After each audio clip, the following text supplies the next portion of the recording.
আগের ভিডিওতে তোমাদেরকে বলেছিলাম, মনে আছে, যে স্কুল ছেড়েছি কিন্তু বন্ধুত্বটা ছাড়েনি। অনুষ্ঠান বাড়ি থেকে বেরিয়ে আমি চলে এসেছি আরও একটা ম্যামেদের বাড়িতে। রিকোয়েস্ট আর ফেলতে পারলাম না। আজ এসেছি শ্রাবণী দিদের বাড়িতে। শ্রাবণীদির সাথে স্কুলেই আমাদের পরিচয়, কিন্তু জানো তো আমরা পুরো বোনে বোনের মতো মিশি।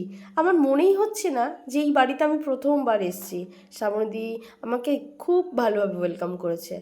আর এসেই তো আমি বসে গেছি শ্রাবণীদির সুন্দর ডেকোরেশন করা ঘরটা দেখতে। দেখো তো কি ভারী মিষ্টি করে গুছিয়ে রেখেছে না?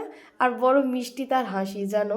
দাদা দিদি এরা ভীষণ ভালো, এরা সমস্ত ভিডিও দেখে এবং আমার জীবনের খুব ভালো ভালো কিছু গুড উইশেস জানায়। থ্যাংক ইউ শ্রাবণীদি, থ্যাংক ইউ দাদা। শ্রাবণীদি নতুন একটা শাড়ি কিনেছে, আসলেই খুলে বসলো।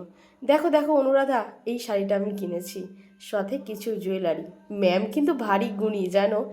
তিনি নিজের হাতে এইগুলো অতি যত্ন করে বানিয়েছে, সেগুলোই এখন দেখাচ্ছে।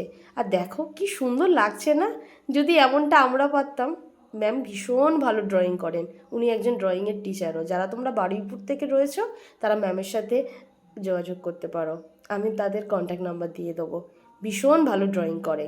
হঠাৎ করেই আসা, এসেই কিন্তু আমি ওদেরকে মুশকিলে ফেলে দিলাম। আর হ্যাঁ, মাঝে কিন্তু আমাকে আবার কোল্ড ড্রিঙ্কসও দিয়েছিল, জানো। ওই কোল্ড ড্রিঙ্কসটাই খেয়েছি। শ্রাবণীদি বলছে যে থেকে যাও থেকে যাও। তার বাড়ির আয়নাটা আমার বড় পছন্দ হয়েছে, এটা আমি ছেড়ে কোনো মতেই বেরোতে পারছি না। আজ তবে আসি, রাধে রাধে।